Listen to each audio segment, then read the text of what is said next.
What's up, everybody? Andrew Cooper here, and you little rascals. This is going to be the very last free agency show we're going to do. I know it's sad because we've worked so hard on all these different articles, every single team.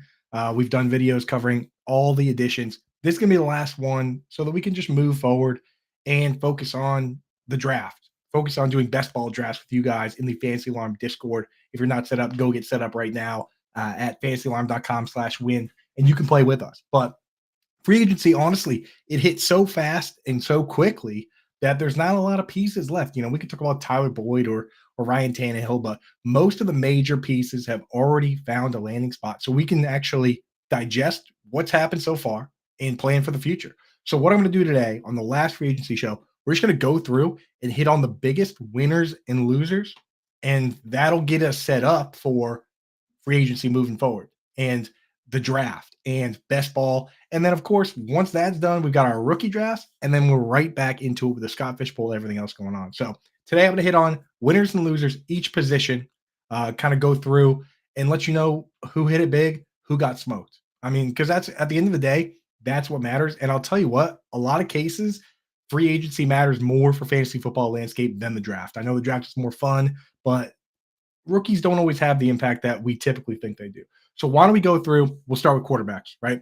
Quarterback winners, number one, in my opinion, and these aren't really going to be ranked, but I'm going to hit on the ones that I think deserve the most talking about, right? Number one is Gardner Minshew, right? In our Dynasty Superflex drafts, we're looking for guys that could potentially start for us all year long as a QB2. Gardner Minshew, of all these guys that were kind of floating around in the middle, landed a job with guaranteed money where he's almost certainly going to start, right? Like $25 million, $15 million guaranteed.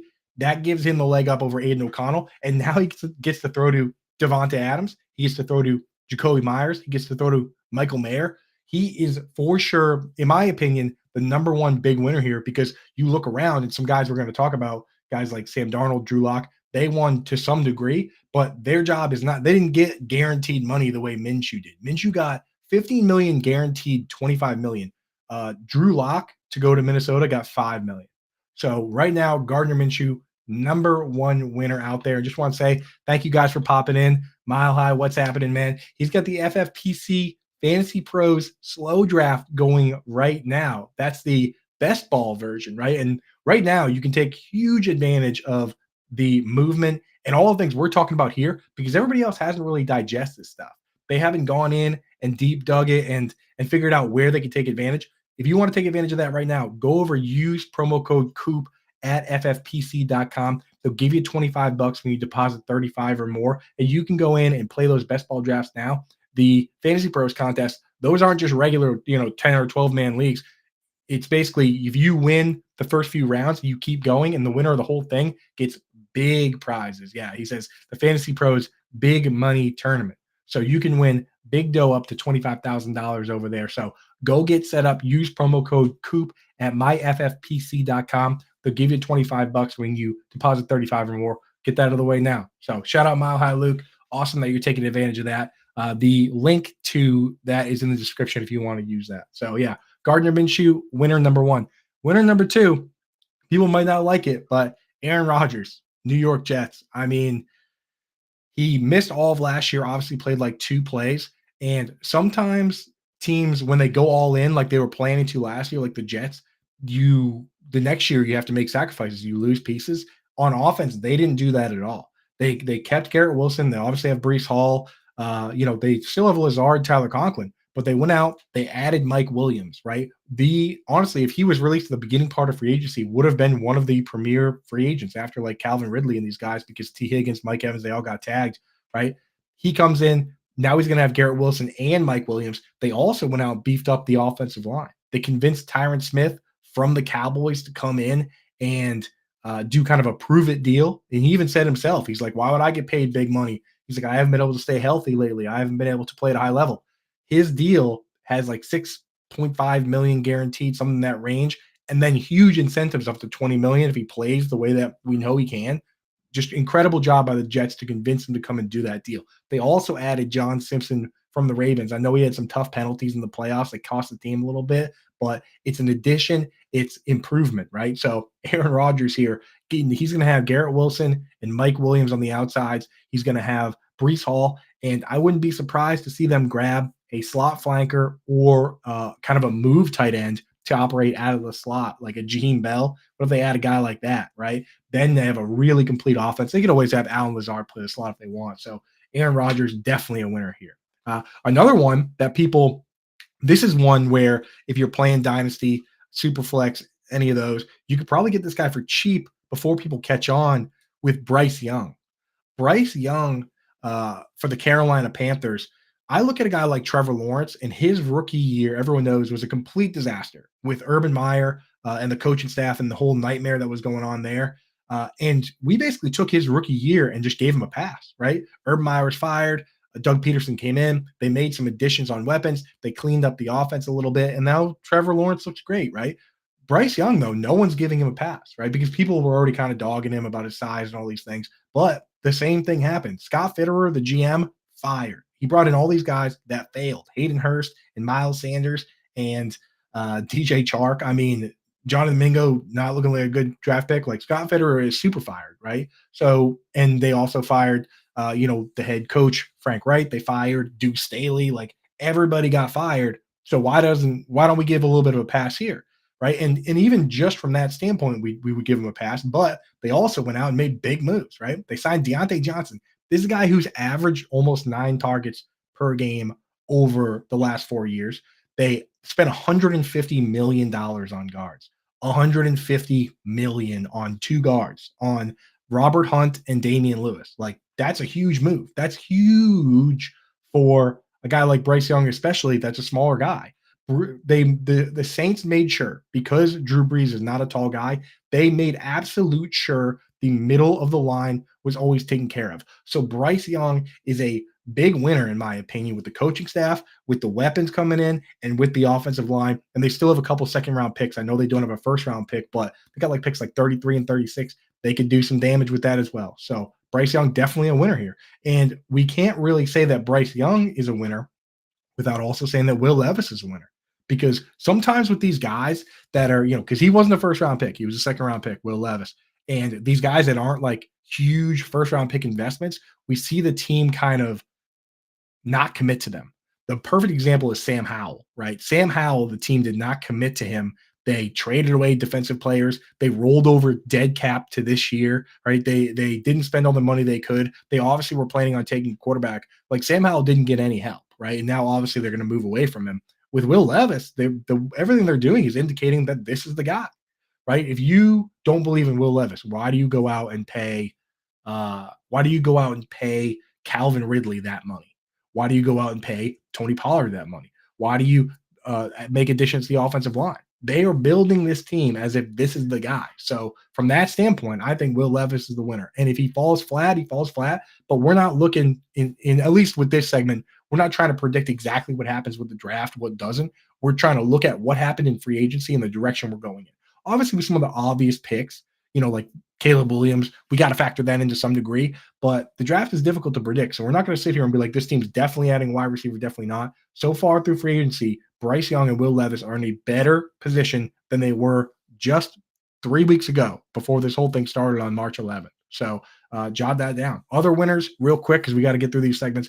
The thing about our solo show, is you think that it would be like, oh, how am I going to fill the time? Whatever. Time flies when you're talking about, we're talking about ball with your buddies. So thank you guys for hanging out. See you guys in the chat. Nick, everybody popping through. We're going to do, Nick, I see you throwing a Gabe Davis in there. We're going to do wide receivers coming up in this next segment. And losers, Nick, I see you popping in saying Trevor Lawrence in general, Mitch Morse won't have him running for his life like Luke Fortner did. Yes. So in my opinion, and again, this is kind of, it could go either way, but for me, for Trevor Lawrence, for fantasy football purposes, I think he's technically a loser.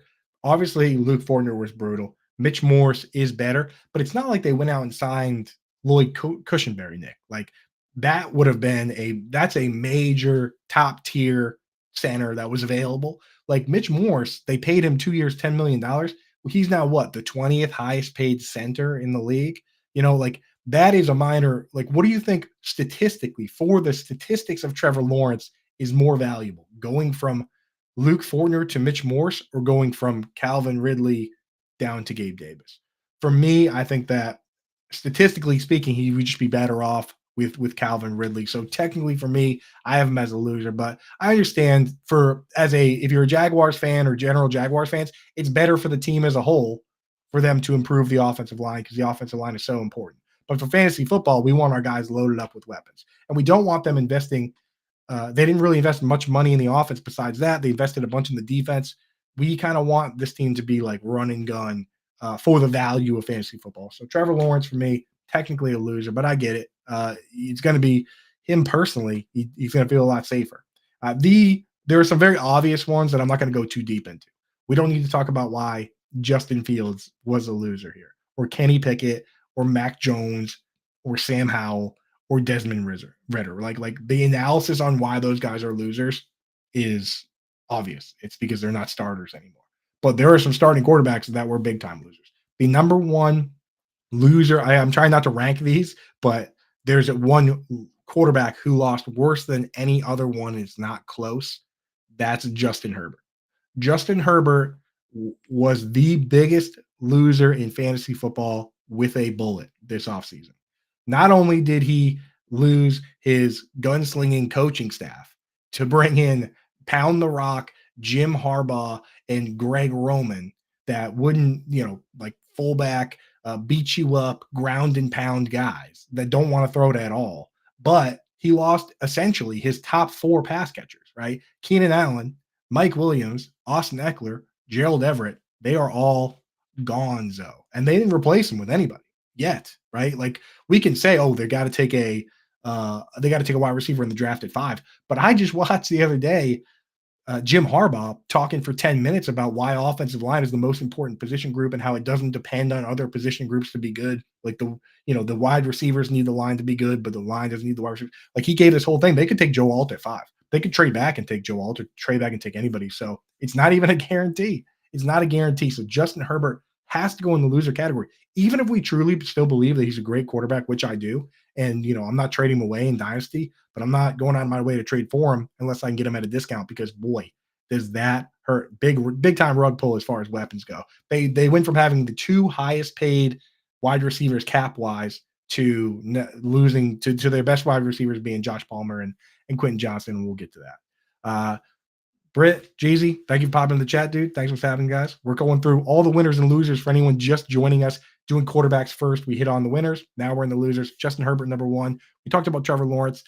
Technically on paper right now, a guy that I also like. Here's the thing is, just because they're a loser in free agency doesn't mean I'm trading them away like Justin Herbert. But Kyler Murray, also a loser in free agency. Now, again, with Herbert and Murray, we sit here and say, well, they have pick 4 and 5. They could take Marvin Harrison Jr.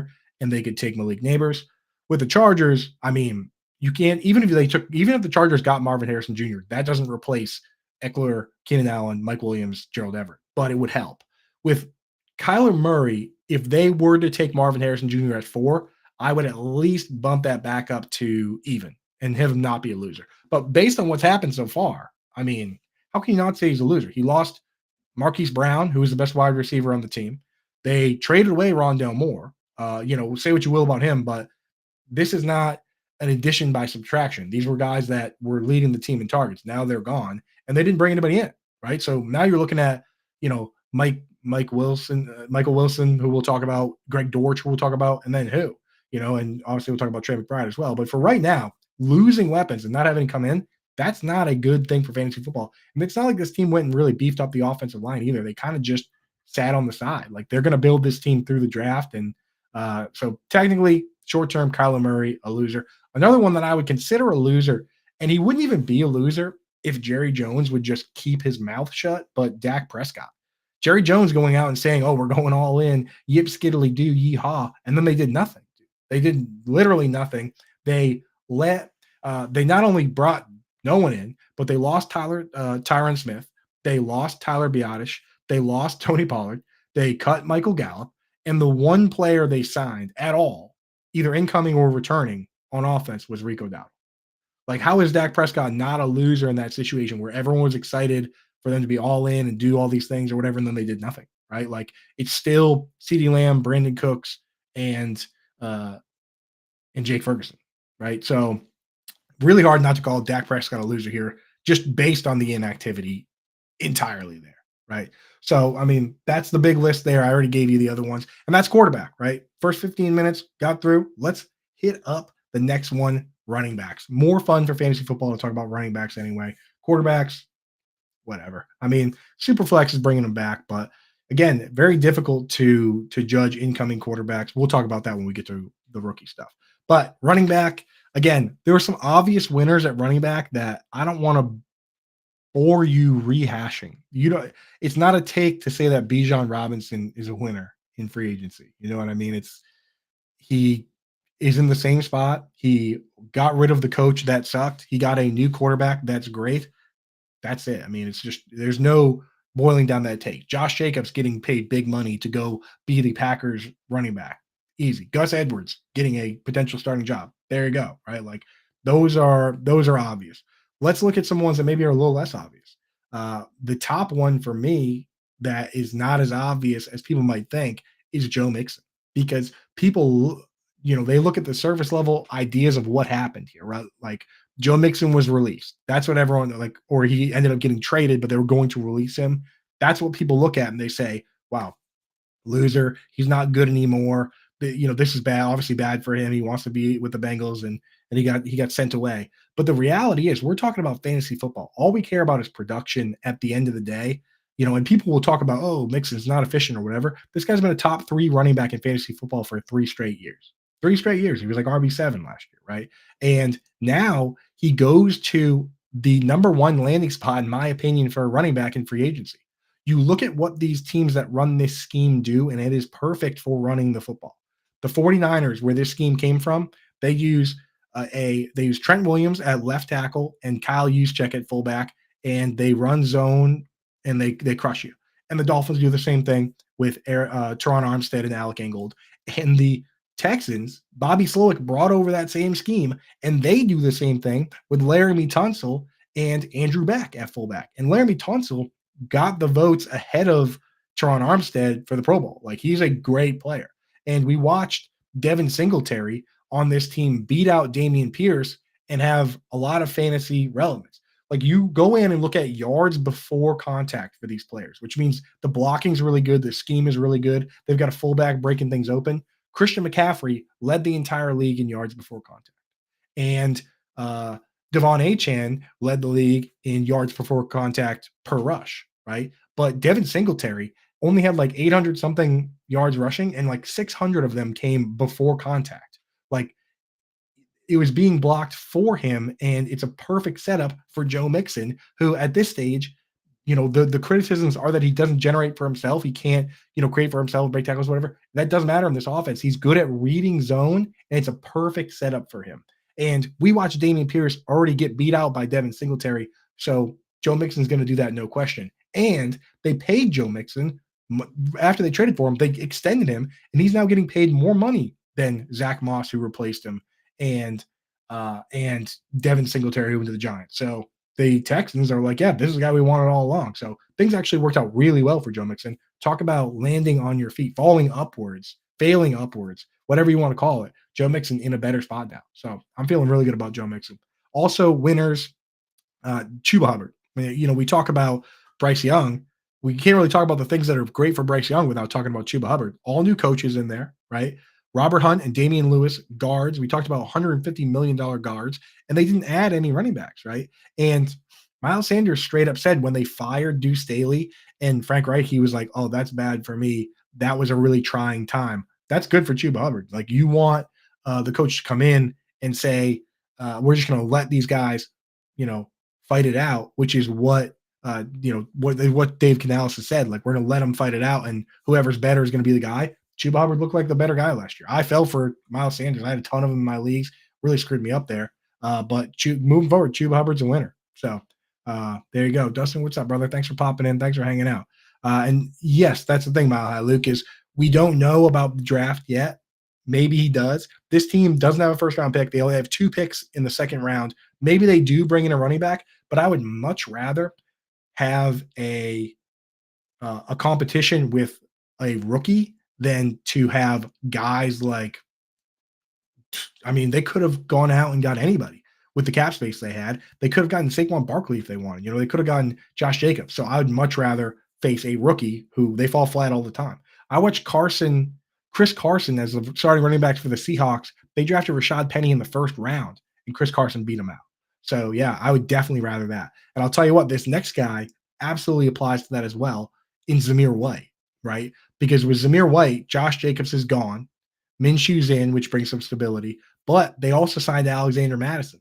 So I would much rather have Zamir White going up against Alexander Madison and that than going up against Barkley or Jacobs or any of these guys, right? The devil is better than the one you don't know. And I'd much rather have them sign Madison than draft a running back. Like hopefully now they filled out the backfield with White and Madison, they don't need to draft a running back, and that's even better, right? Like I sincerely doubt Madison at this stage in his career, after not being able to win the job multiple times with the Vikings, is going to come in and just be better than Zamir White. Maybe he is, and it's worth throwing him on the back end of a bench if you have White. But White has to be a winner here. Absolutely has to be a winner. So that's it for the RB winners. For the losers, again, there's some pretty obvious ones. I mean, I'll go through them quick. Brian Robinson, the Austin Eckler signing is bad for him. And people are like, oh, Eckler's washed. He doesn't matter. Here's the reality of the situation is that with most teams, the running back coach decides the rotation of the running backs. So with the Steelers, Eddie Faulkner decides who goes in, Najee Harris or Jalen Warren. Like he decides that, right? Same with Deuce Staley. He was in charge of that. You see these coaches at times be like, oh, I have to check and see why that guy was in versus this guy, because the running back coach decides that rotation. Guess who the running back coach is for the Washington Commanders? It's Anthony Lynn, the head coach, the former head coach from the Chargers. He convinced Austin Eckler to come to Washington to do the split backfield. And Austin Eckler said that. He's like, the best years of my career were splitting with Melvin Gordon. So we already know what they've told us. They told us what they want to do. And that means Brian Robinson on rundowns and Austin Eckler on pass downs. And the reality is, based on research done by Scott Barrett already, that targets are more valuable than carries in fantasy football in every format, even standard. So Austin Eckler coming in is bad for Brian Robinson. There is no way to spin it the other way. I don't care what people on Reddit trying to say, oh yeah, he's fine, blah, blah, blah. No, he's not fine. This is actually not good for Brian Robinson. So he is a loser in free agency that they brought in one of the premier pass catching backs in the league to play with his former head coach, right? In Austin Eckler. Devin Singletary, another one that Devin Singletary, people are like, oh yeah, he signed with the Giants. He's fine. Got a nice little contract or whatever. Jerry, what's up? Good to see you in the chat, man. What's up, Jeezy? How we doing, baby? Yeah, the Devin Singletary here, people are saying that, oh, he landed somewhere. He's got a starting job. He's just fine. It's not just fine, because the starting jobs aren't the same, right? I just explained why the Houston Texans are one of the best spots to run the football because of that scheme they run. We just watched one of the best talents of our generation in Saquon Barkley struggle with the New York Giants, and their quarterback has a torn ACL, might not even start the year. So from that standpoint, in what world would Devin Singletary be a winner for fantasy football? Sure, he landed somewhere, but it's basically he was at the top of the tree. He was a star on the top of the Christmas tree, and the cat swiped it, and he fell all the way down, and he didn't quite crash on the ground, but he landed on a much lower branch of that tree. So Devin Singletary, to me, is a loser here. Another guy in a similar situation that is also a loser here, Aaron Jones, because he was part of an ascending young offense that was winning games and went to the playoffs and has all the weapons on offense, a million wide receivers and tight ends. So in the draft, they can focus on defense and beefing up the line, which is great for the running back. That was a great spot for Aaron Jones. They released him and replaced him with Josh Jacobs. That is bad for Aaron Jones. That is good for Josh Jacobs. And again, people like to argue. They're like, oh yeah, well, he'll go to the Vikings where he'll just, they'll just have to dump it down and give him a bunch of targets, and Aaron Jones will be fine. And sure, maybe he will get some of that garbage, but you have to remember, one, they don't have a quarterback because Kirk Cousins left. So their quarterback is going to be like Sam Darnold, right? So like, or Nick Mullen or a rookie, which is a downgrade no matter what. And also, it's not like he went to a team that doesn't have other people to share the football. He went to a team that has Justin Jefferson and Jordan Addison and TJ Hawkinson. So it's not like he's the only guy in town. They have a bunch of guys in town that can catch the ball. So it's not a good spot for Aaron Jones, in my opinion. So you can't call these guys are losers in that they lost value. Like they didn't lose it completely, but it's just not a good spot. It's not conducive to fantasy football. I mean, ask yourself if these two spots were open, the Packers and the Vikings, and you could put your player on either team, you would never pick the Vikings. That's why he's a loser, right? Uh, other than that, other obvious ones, and these ones are brutal, are Tajay Spears and Roshan Johnson. I want to specifically mention them because Tajay Spears and Roshan Johnson, they had other backs come in. DeAndre Swift is joining the Bears, which is bad for Roshan Johnson, and Tony Pollard is joining the Titans, which is bad for Tajay Spears. A guy like Khalil Herbert can actually leave next year in free agency. Both these guys, Spears and Johnson, are under contract on rookie deals for 3 years, which overlaps exactly with Tony Pollard and exactly with DeAndre Swift. So they really got stuck here. Their value got cooked, man. Other guys that I think are losers, Saquon Barkley could have gone to a better landing spot. He's Saquon Barkley. He's awesome. The Eagles are awesome, but their quarterback doesn't dump it down. He takes it himself a lot. So Barkley, if he went to the Texans, he would have been the ultimate winner. The fact that there were better landing spots around, I don't know. To me, he's a loser to some degree. Dameon Pierce, obviously a loser with Mixon coming to town. Eckler is also a loser, going to split a backfield when he wasn't splitting before. Quietly, Raheem Mostert and Devon Achane, people don't like to hear it, but we always love as football fans to say, "Oh, the line is so important. The offensive line is incredibly important." But when it comes to fantasy, and our superstars, our megastars, our Mosterts and our Achanes, and how we love them and we coddle them, when that team loses Robert Hunt and another team gives them $100 million and they lose Connor Williams, now all of a sudden we just say, "Oh well, that won't matter. That's not going to matter for us." But it does matter. So like if this team comes out and loses multiple linemen without adding better linemen, how are these guys not slight losers? Like they're still good players, but that's not what you want to see. You don't want to see that, right? The incredibly important part of the game. So you have to put them in that category. I'd also put Ramondre Stevenson in the tentative loser category because they signed Antonio Gibson to a 3-year deal with a decent amount of guaranteed money. He'll probably catch some balls. We don't want to see that. AJ Dillon was already a loser. Confirmed that by going back to the Packers. He would have been better off going anywhere else besides being behind Josh Jacobs, who has overlapping skill sets even more than Aaron Jones. So big loser there. Obviously, Kenneth Gainwell as a pass catching back. You don't want Saquon Barkley coming to town. Chase Brown was looking like some upside. Then they signed Zach Moss and Tyler Algier just by the fact that Arthur Smith was the only thing keeping his value afloat, and now he's gone. So that's rough. And Jeezy, yeah, Eckler would benefit from all the checkdowns in playing behind Washington, but he could have gone somewhere he was every down. Like he was the every down back with the Chargers, right? If he went to the Cowboys, because Jerry's in here asking about the Cowboys. If he went to the Cowboys, he's the best back for every situation on that team. On the Washington Commanders, he is the pass down back, but Brian Robinson is the superior run down back.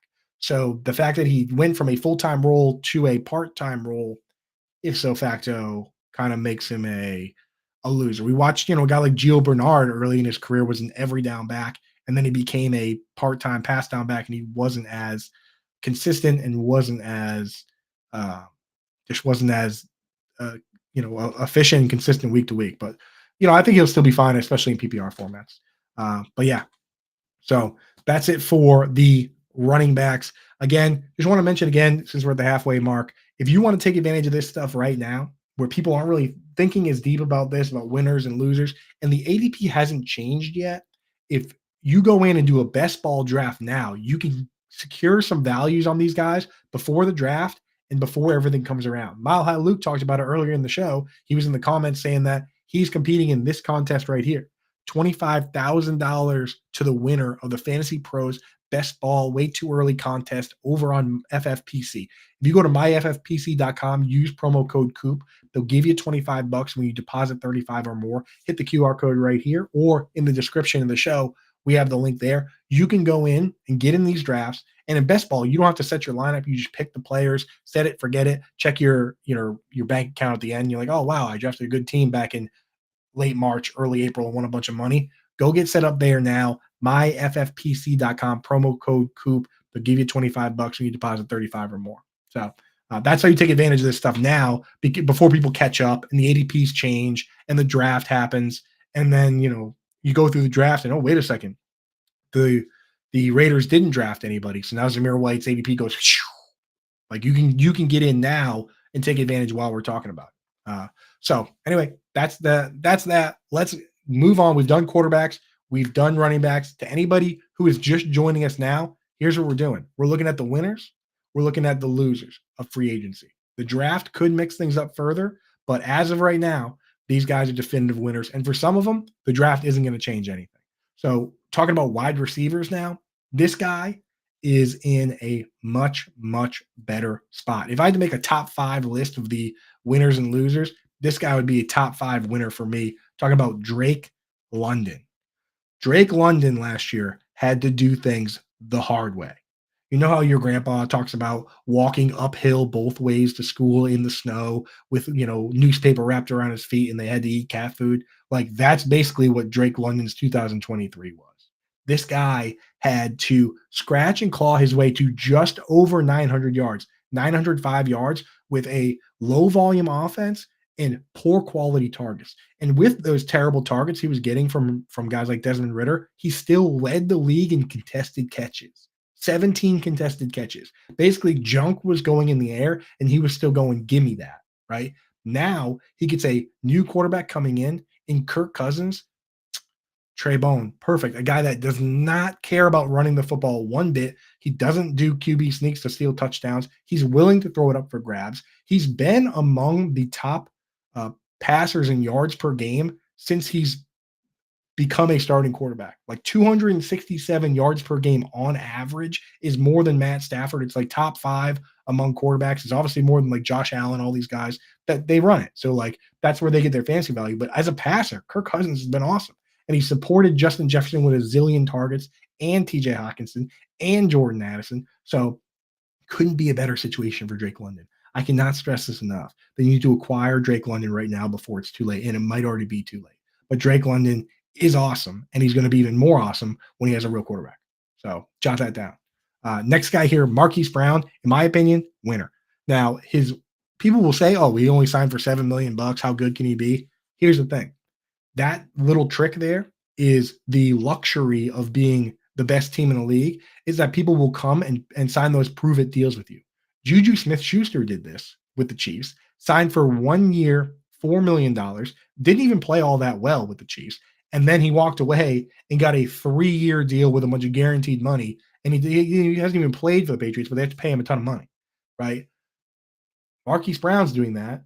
1 year, $7 million. He goes to this team who their top targets last year were a 34-year-old tight end, obviously a great one in Travis Kelce, but now he's 35. A rookie in Rashee Rice that had 102 targets. And their third target on the team was Justin Watson with 53 targets. There are targets to be had in their hills. Kansas City doesn't have a lot of hills, does it? I've been out there, not hilly, but there's targets to be had in the barbecue pits of Kansas City. This guy, 8.4 targets per game for Marquise Brown over the last few years. 8.4. That's like 130 something target pace. He's going to show up and compete with Rashee Rice to be the top target on the team, right? Even if he's not the top catching wide receiver, he'll be among the top 3 targets. And this team led the league in wide receiver screens, 53 screens to wide receivers last year. No other team was particularly close. If you had the tight end screens, they ran like 68, and no other team ran more than like 50 something. So this team, they're going to be manufactured touches for Marquise Brown. He's going to go there. He's going to hopefully stay healthy. If he does, then he's going to catch a bunch of passes. He might even win a ring, and then he's going to walk away with a gigantic bag of money because he's still only 26 years old, 27 years old, and Calvin Ridley at 29 years old just got 4 years, $92 million. So Marquise Brown is smart to do this. His agent is smart to do this. All he has to do, stay healthy, and he's going to produce. He's a big winner with this decision, in my opinion. And he's a big winner for fantasy football because if you want to take less money to go play with the best quarterback in the league to pad your stats, how is that not good for fantasy football? I couldn't possibly describe a scenario that'd be better for fantasy football than just pad it to put yourself in a situation where you need to make a score a bunch of fantasy points to get paid. That couldn't get better for fantasy football. I couldn't describe a better move. These other guys will go and take the most money to go to these teams where there's not targets or whatever. Like, I hate that. I love this. So Marquise Brown winner. Another winner, sneaky one, Marvin Mims. You go back and look at what Sean Payton said, right?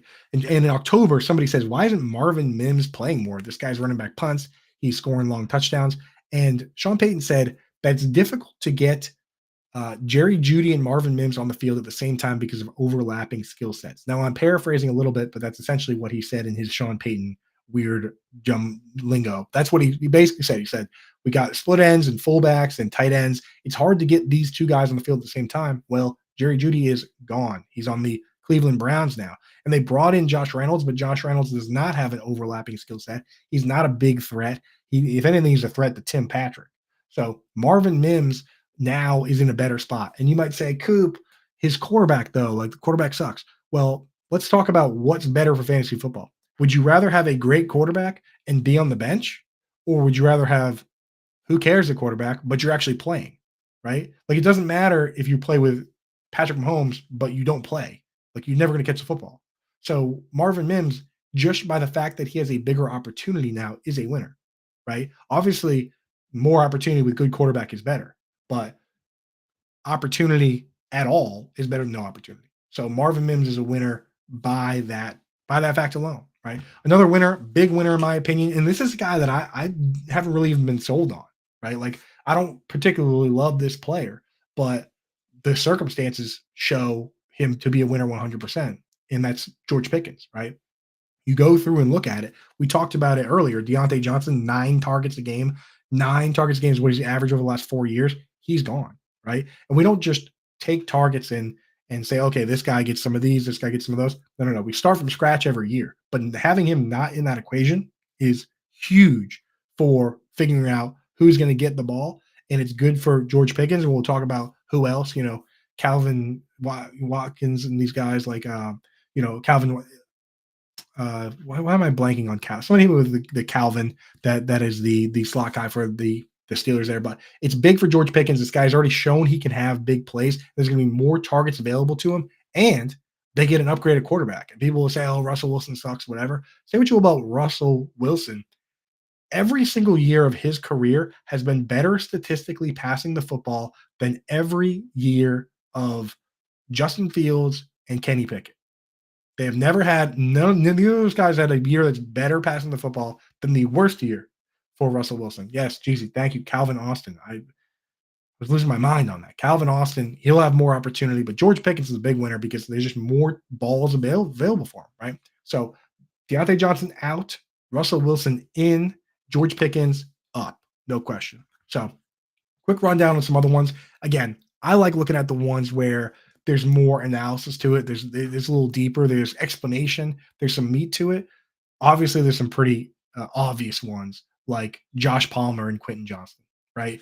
You lose Keenan Allen and Austin Eckler and Gerald Everett and Mike Williams. Obviously, those guys have more opportunity now. You got to decide for yourself whether you think they're good players or not. Quentin Johnston, a lot of people are down on him, but hey, new regime, new scheme. Maybe it works. Maybe he takes a step forward. So, I'm not necessarily. I'll buy him for cheap if I get him for like a second round pick or something like that. The thing is, we think we know too much. That's the big pandemic right now, including me. Sometimes I think I know too much. Right? We have to admit sometimes what we don't know, and the fact that they got rid of the whole regime, they got rid of all the other targets. Why can't Quentin Johnston take a little step forward? We don't know. We don't know. He could fall completely flat. If he doesn't do anything this year, his value, so be careful spending a lot to get him. But I mean, why not take a shot on Josh Palmer, Quentin Johnston? They're now the 2 top dogs for Justin Herbert, and we all love Justin Herbert. We do. So there's opportunity to be had there. Also, Michael Wilson and Greg Dortch. We talked about, Rondale Moore being gone, Marquise Brown being gone. Michael Wilson and Greg Dortch take a step up. Even if they bring in Marvin Harrison Jr., that probably really hurts Greg Dortch, but Michael Wilson will be playing opposite of him almost certainly as the split end so that the younger player can play flanker and slot and move around. So it's not too bad. Not too bad for Michael Wilson. Obviously they're competing though with all the great Trey McBride we'll talk about as well. But got to be a winner there. To me, Jerry Jeudy also a winner. Again, people don't like to hear because they don't like Jerry Jeudy, but he got to escape the sinking ship, the rebuilding team that just traded away their quarterback, doesn't have a quarterback. He gets to go play with Deshaun Watson. Say what you will about Deshaun Watson. Top 5 quarterback of all time in fantasy points per game when he plays, right? Of all time. So definitely Jerry Jeudy making that little move is good for his value. Jameson Williams, another big winner. Josh Reynolds gone.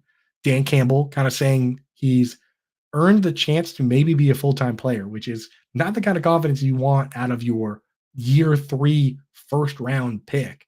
But Jameson Williams got the speed, got the explosiveness as a full-time player. We go and see. So he gets a little bump. Kendrick Bourne gets a bump because he got a big contract with a lot of incentives that he'll likely hit. And they got rid of Devontae Parker, and they didn't add anybody. Like they whiffed on Calvin Ridley. That was the big win for Kendrick Bourne, is that Calvin Ridley's wife said she wants to live in the South, according to Bob Kraft. That's not me saying that. That's Bob Kraft who told everybody that. And if the Patriots tried to pay even for the additional amount of taxes on top of what the Titans were going to pay, he still said no. That's great news for Kendrick Bourne. It's great news for Demario Douglas, right? Like whoever's still here benefits. They would have been hurt by that. That's how fickle and difficult the dynasty is that, and that's why you really want guys that are truly the focal point of offenses. If you look at your guy like Jake Ferguson and you don't think he's truly a superstar and a focal point that you build around, you got to move those guys, because a lot of times those guys are one addition away from getting smoked, right? If they have CeeDee Lamb, who gets like 150, 180 targets a year, if they add one more pass catcher, Jake Ferguson is cooked. So be very careful with those type guys. Same thing with like Demario Douglas and Kendrick Bourne. Like right now they're winners, but they tried to get Calvin Ridley. So you got to keep that in the back of your mind. Like, wait a second, they tried and failed. Had they succeeded, these guys would have been in big trouble. Curtis Samuel goes to the Bills, winner. Jalen Tolbert, Britt Flynn for the Cowboys, and also Jerry and all the other Cowboys. There's always a lot of Cowboys fans floating around here. Jack Straw and everybody. Cheers to the Cowboys, dude. Terrible offseason. But Jalen Tolbert was splitting snaps last year with Michael Gallup. Now Michael Gallup gets the axe and doesn't have to split snaps anymore. So, we're talking deep leagues, maybe best ball drafts on ffpc.com using promo code Coop. That's how deep we're talking, like the 20th round. Those drafts go really deep. So you can take advantage of all these little tidbits. But Jalen Tolbert, as of this moment, looking like he has a slightly better situation. Yes, terrible offseason, Britt. But the draft maybe will fix some of those problems. If they draft a wide receiver in the first round and a running back in the second round, Britt, what do you think? You feel a little better about that? What are our thoughts there? Yeah, there's Anthony in the chat. What's up, guys? Popping in. But yeah, there you go. And yeah, Dustin, Curtis Samuel's winner because he convinced the Bills to pay him. And he might be worse than Gabe Davis. He's also not a good fit, in my opinion. Like the perfect setup for this Bills team, in my opinion, for a perfect setup of this Bills team, in my opinion, would be Stephon Diggs on one side and a flanker that can stretch the field on the other side with John Brown and Emmanuel Sanders and Gabe Davis. Those are the best versions of this offense. And then you have Dalton Kincaid and Khalil Shakir to play the slot. Why go out and pay this slot guy? Now you have 3 guys that play the slot and only 1 guy that plays on the outside. Doesn't make a whole lot of sense to me. So I don't like it. But what are you gonna do? Curtis Samuel, I think he's a good player. Just not the right fit for him, in my opinion. And I'm also biased as a Dalton Kincaid fan. I got a stack of Dalton Kincaid cards sitting next to me right here. So I don't want to see other guys in the slot. I want to see Dalton Kincaid in the slot. So there you go. Forgot what we were talking about. Those are the winners. The losers for wide receiver. First and foremost, Justin Jefferson, Jordan Addison. I don't really need to get into it. They lost Kirk Cousins. Now they have a worse quarterback.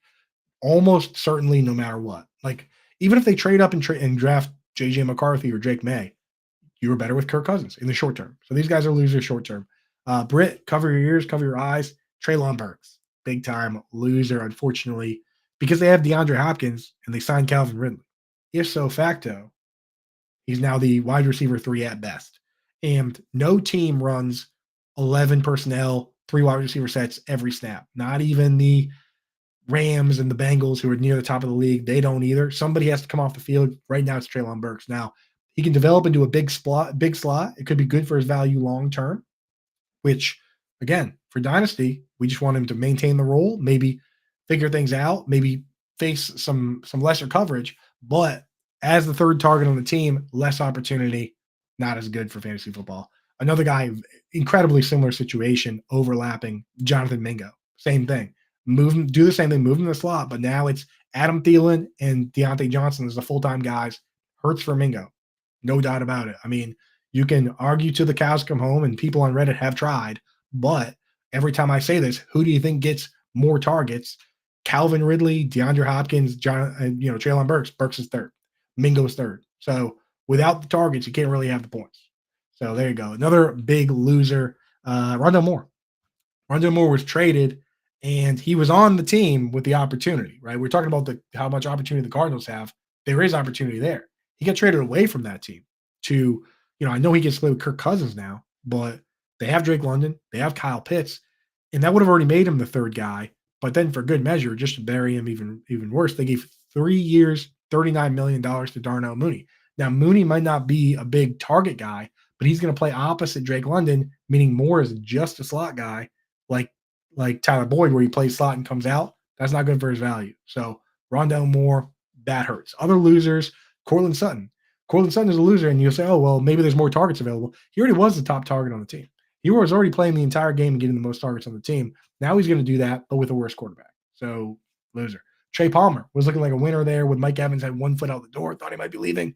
Trey Palmer is still going to be the third guy on the team behind Mike Evans and Chris Godwin because Mike Evans stayed for a 2-year deal. So Trey Palmer goes to the loser category. Andre Yosivash.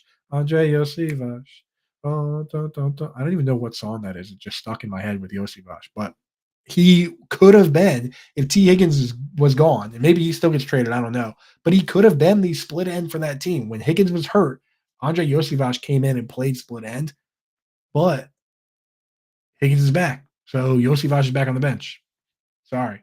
Stash him, though, just in case, because if Higgins is gone next year, you never know. But for now, he's on the way out. Jackson Smith and Jigba, I think he will have a better year this year than he had last year because they pared down the tight ends. So they're not going to run as many 2 tight end sets because they don't have Will Disley and Colby Parkinson anymore. So you will be able to get more 3 wide receiver sets. But Tyler Lockett decided, I don't want to leave.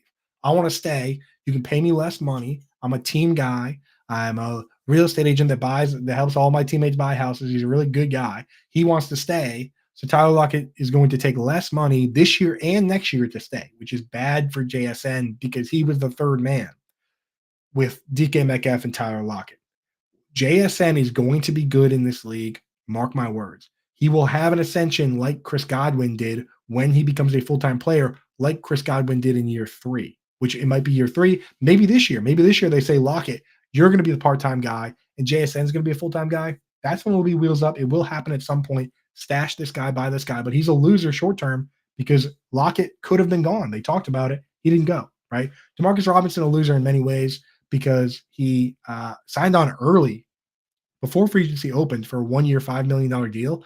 And then guys like Darnell Mooney and Gabe Davis got $40 million.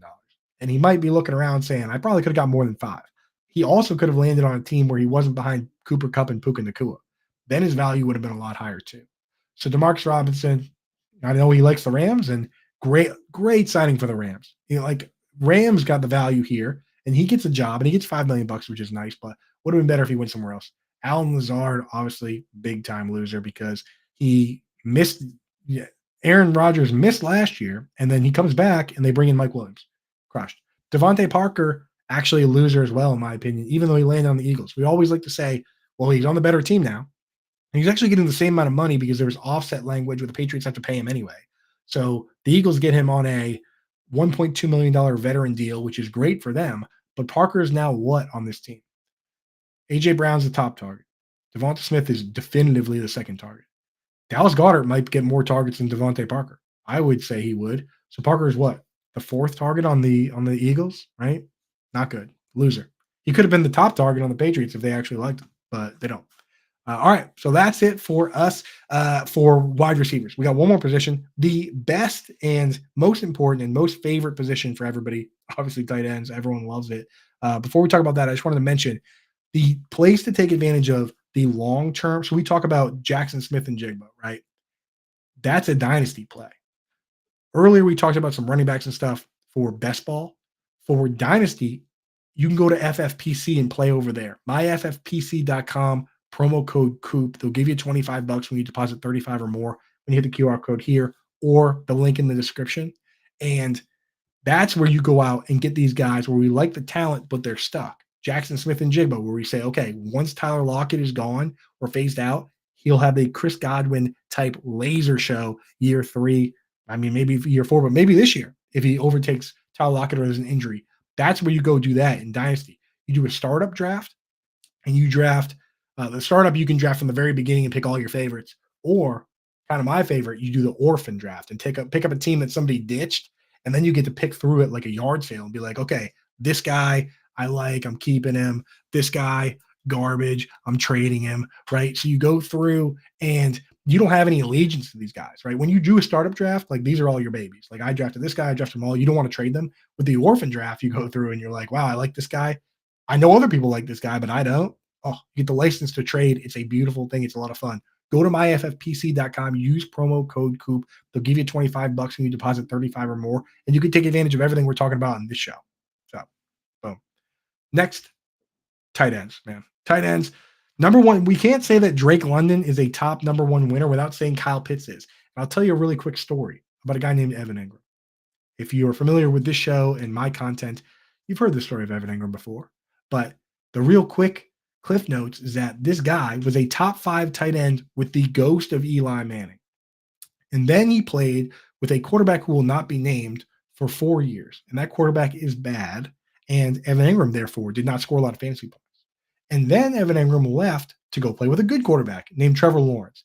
And then he was a top 5 tight end 2 years in a row. So to recap, he's played with 3 quarterbacks. With 2 of those quarterbacks, he's been a top 5 tight end every year. With the other quarterback, people said he didn't know how to catch the football.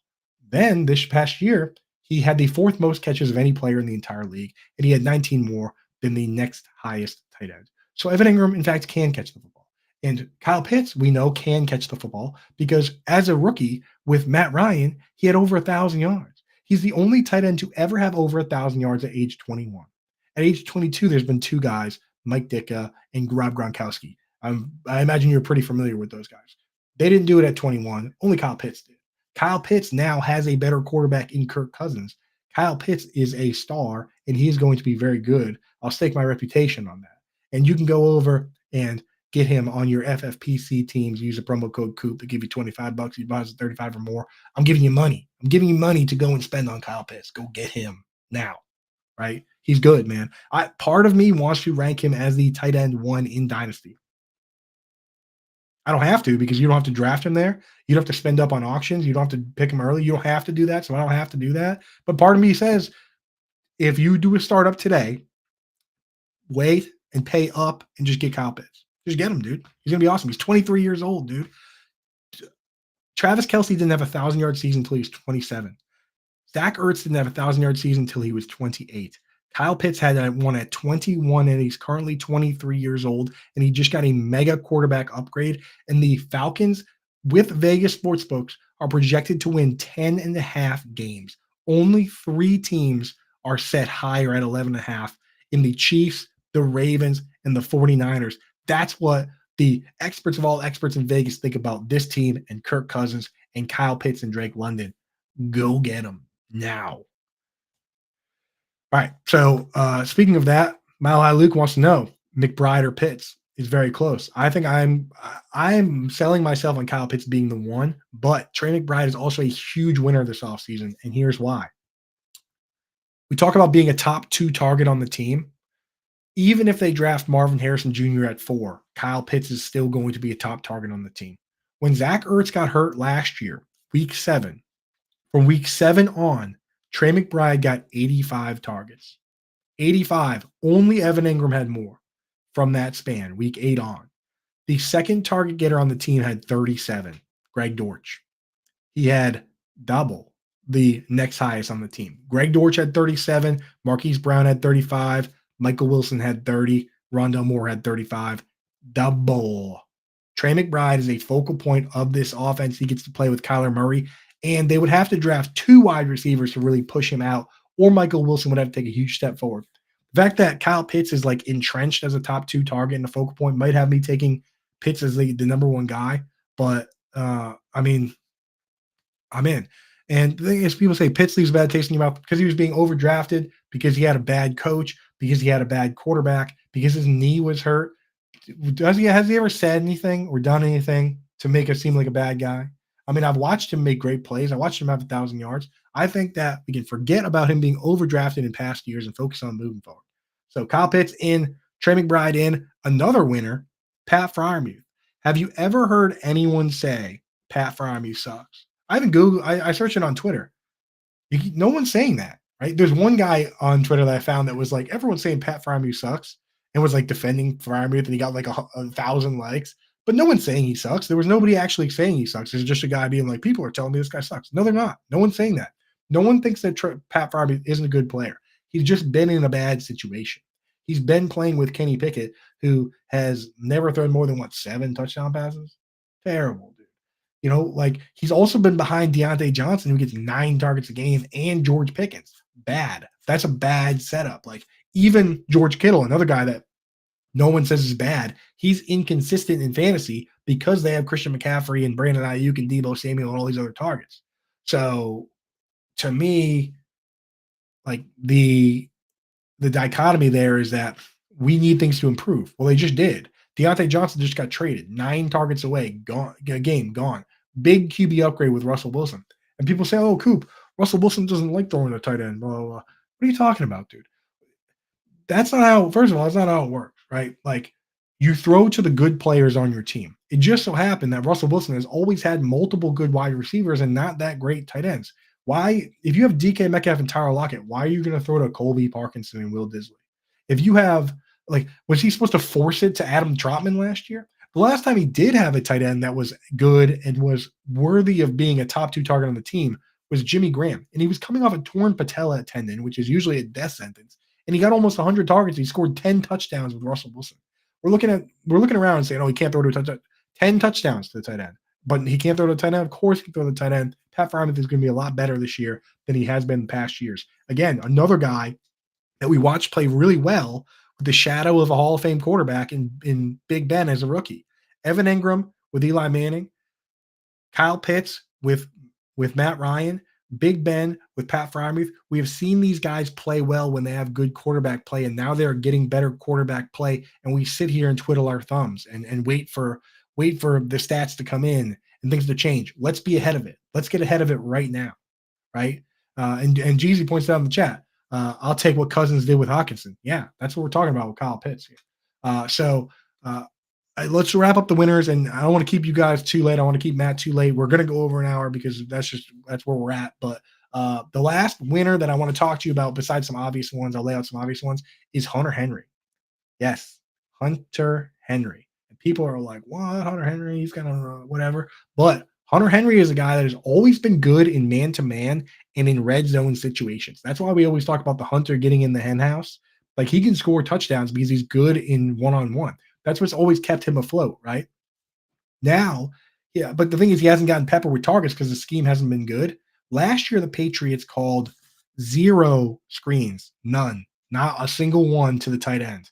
Not to Gesicki, not to Farrell Brown, not to Hunter Henry. They didn't call one, not one time. He's not even in the playbook, apparently, to call a screen, right? Alex Van Pelt, who comes over from Cleveland Browns, called 24 tight end screens. 20 of them went to David Njoku himself. That's the second most in the league behind only the Jaguars, who called a zillion to Evan Engram because Evan Engram's a man. So the guy that called 24 tight end screens joins the team that called 0. So you got Hunter Henry that can already catch the ball in the end zone, now gets more manufactured touches, and now he gets improved quarterback play. And we don't have to speculate in the draft and say they're only going to take a quarterback at 3. It's going to get better because it gets better with Jacoby Brissett. Jacoby Brissett is already better than Mac Jones and Bailey Zappi and whoever else. So it's already wheels up for Hunter Henry. He had a good off season. They re-signed him to a big deal. Yes, TD prowess, Luke. Let's go. Pay attention to the right details. He's got it. So things are now better for Hunter Henry, and they whiffed on Calvin Ridley. If they brought in Calvin Ridley, then I might not have him in the winners. But they didn't get him. He's not there. It's Pop Douglas and Kendrick Bourne. So Hunter Henry, absolutely a winner here. Other winners, Evan Ingram. In my opinion, Gabe Davis is a downgrade from Calvin Ridley. Monetarily speaking, one guy got $39 million. The other guy got $92 million. So I would say that the opinion around the league is that it's a downgrade as well. Another guy that's a winner, again, with some of these other guys, we're talking about deeper leagues. We're talking about best ball. We're talking about dynasty. We're talking about tight end premium. We're talking about 2 tight end leagues. Jonnu Smith is a winner because he's not a top 2 target on the team, but he was a backup tight end last year. Now he has a chance to be the starting tight end and a 2-way every down tight end for the Miami Dolphins. They did a good job signing him because they had guys leave, like Robert Hunt, and they didn't want to mess up the comp pick formula. Because he was released, he doesn't count against that formula. So good job of the Dolphins. Shout out Dolphins fans. Even as a Patriots fan, I can recognize and respect a good move. That was a good move. Mike Gesicki, another guy, backup tight end who now has a chance to start for a team. And I'll tell you what, saw what Tanner Hudson did last year with the Bengals. They liked it as the slot move tight end. He kind of made some plays at times. He was getting 4 or 5 targets a game. Now they go, we like that. Let's get a better version of Mike Gesicki. And Tyler Boyd, still a free agent, might not be back. Mike Gesicki could be playing a lot of that slot. Obviously, if T. Higgins and Jamar Chase are the top 2 dogs, one of those guys gets hurt. Now Mike Gesicki has some actual real upside in redraft leagues where we can start him in a 1 tight end spot. But in best ball drafts, I'm grabbing Hunter Henry. I'm grabbing Mike Gesicki. I'm grabbing Greg Dulcich, right? We talk about Jerry Jeudy being gone. He has an opportunity, if he can get healthy, to catch balls over the middle, right? Jake Ferguson is a winner in the fact that that they didn't bring in any wide receiver. I'll tell you right now, you're a winner if you have Jake Ferguson in your dynasty league because you still have time to trade him. Trade Jake Ferguson. I'm telling you right now, he's going to be the next Austin Hooper, the next Dalton Schultz. They're going to bring in another wide receiver. There's no doubt in my mind. You can't just throw it at 200 times to CeeDee Lamb every single year. So trade Jake Ferguson. I'm telling you. Zach Ertz, Cole Turner, both winners in the sense that they got rid of Logan Thomas. They got rid of Curtis Samuel. Zach Ertz, I thought he was going to retire. Now he could be a starting tight end for the Commanders. And Cole Parkinson and Will Disley are winners because they escaped the Panthers and the rotation there. The Seahawks, they escaped. And Cole Parkinson could fight for the starting job with the Rams, and Will Disley could fight for the starting job with the Chargers, and that's better than being the 7th best pass catcher on the Seahawks. No doubt about it. So winners in my mind. Losers, the number one big loser, again, we talk about if I was going to make a top 5 list across the board, biggest losers, Cole Kmet, man. Cole Kmet got absolutely smashed. This is a guy who was a tight end 7 back-to-back years in PPR because he could catch touchdowns. Wasn't consistent week to week, but every once in a while he'd score some touchdowns. Was a top 2 target on the team, which is what we look for. So there was some hope there, but man, DJ Moore is the top target. No question. Keenan Allen, that they just traded for, is now the 2nd best target. So even though they're bringing in a better pass catcher, I'd rather have the 2nd target with a worse pass catcher than the 3rd target with a good one. Because unless we're talking about 2013 Peyton Manning throwing, 55 touchdown passes, which means Orange Julius can be the 3rd target on the team. Julius Thomas can be the 3rd target on the team to score 13 touchdowns. It's just not happening, right? So not only that, but then they bring in Gerald Everett, right? And Shane Waldron's calling the plays. Shane Waldron is the exact guy that with the Seahawks was rotating all these tight ends. And at one point, Gerald Everett was one of those tight ends. So obviously he's going to keep rotating tight ends. They brought him in to run his offense, and that's what his offense does. So that's actually terrible for both Cole Kmet and Gerald Everett. Yikes and ouch. So bad. Noah Fant, people might say, oh, he's a winner, right? Because they got rid of Coley Parkinson and Will Disley. In what way, though, is he a winner for fantasy football? Because we talk about how we want a guy to be a top 2 target on the team. How many injuries would it take for Noah Fant to be a top 2 target on the Seahawks? You would need to see an injury to at least one of DK Metcalf, Tyler Lockett, and Jackson Smith-Njigba. But if that happens, there's still 2 of them. He needs 2 injuries away from being a top 2 target on the team. So even though he might play more this year and maybe produce more than he did last year, who cares? Because those other guys are just better pass catchers. Noah Fant was a free agent. He could have gone anywhere, right? He, besides the teams that have elite tight ends already, he landed in the worst possible spot he could land for a tight end, which was back where he already was. So, loser. Another loser, see it in the chat, TJ Hawkinson. I mean, he already tore his ACL late in the season. Bad. Going to be a slow start. They already have Justin Jefferson and Jordan Addison had a bunch of games, 7 games with 8+ targets. So Jordan Addison is a problem for TJ Hawkinson. And now they don't have a quarterback. So Kirk Cousins was what was keeping that whole thing afloat. A guy that doesn't run, a guy that is willing to throw it up for grabs, a guy that's willing to throw it a million times. That's gone now. And they're going to have a rookie QB, or they're going to have like Sam Darnold or Nick Mullins. You have to downgrade TJ Hawkinson. I'm sorry. Like, I know he's a good player, but you have to do it. Those are the rules, right? Another one that is a loser is David Njoku. And he's a loser because they already have Amari Cooper, the top target on the team. He was the second target ahead of Elijah Moore and Cedric Tillman, but they bring in Jerry Jeudy. And I'm not guaranteeing that Jerry Jeudy is going to be the number 2 target, but there's another aspect to this, which is that with Deshaun Watson at quarterback, David Njoku was getting around 5 targets a game. With the backup quarterbacks, he was getting 8.5. The backup quarterbacks, Joe Flacco and Dorian Thompson Robinson, they were peppering David Njoku. Whereas Watson was not really, he wasn't looking to him as much, you know? And I know we talked about how it doesn't matter. The quarterback doesn't prefer certain guys, but it's a matter of what the quarterback interprets as the best pass catcher. So if he likes throwing to Amari Cooper and Elijah Moore, he's going to like throwing to Amari Cooper and Jerry Jeudy. It's a scary situation for David Njoku. He might not be a loser. He might end up still being the top 2 target on the team and he'll be fine. But on paper, it's not good. You didn't want to see that, right? So not ideal for Njoku. Other losers, Tyler Conklin, smoked, right? We already didn't like Tyler Conklin, but who's drafting Tyler Conklin now that they have Mike Williams and Brees Hall and Garrett Wilson? Can't do it. Not going to do it. My guy Chig Okonkwo, we do like. I'm still stashing him deep in leagues for his athleticism. He's like a Evan Engram light, but it's obviously not good that they went out and traded for.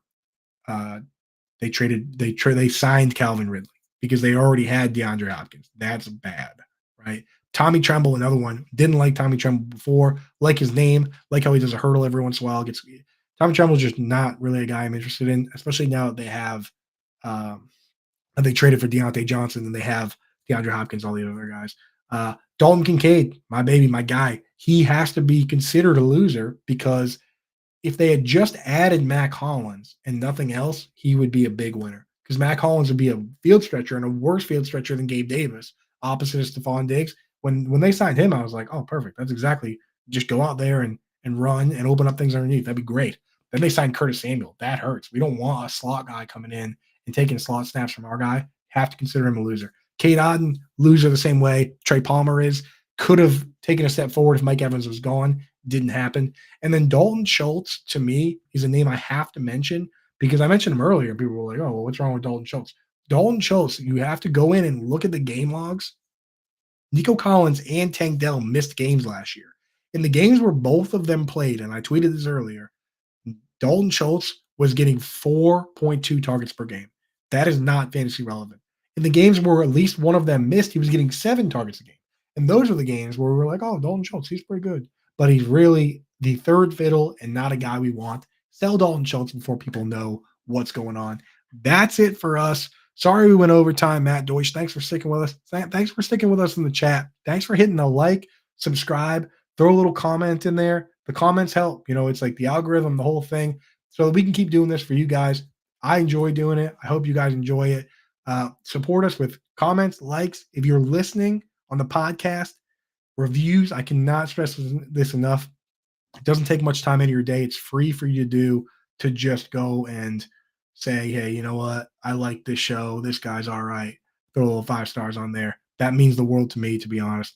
And then beyond that, if you really want to not only help us, but help yourself and take advantage of everything we do, get a membership at fantasyalarm.com/win. It's 40% off for the annual right now. I'm in the Discord every day answering whatever questions you have. We're doing best ball drafts. We got a slow draft going right now. I might even be on the clock. Got to check on that. It's been an hour. But 8 hour clocks will be good. We're doing those. And also, obviously, another way you can help yourself besides being a Fantasy Alarm member and taking advantage of all the info there is taking advantage of this info and going to myffpc.com using promo code Coop, where they give you $25 when you deposit 35 or more.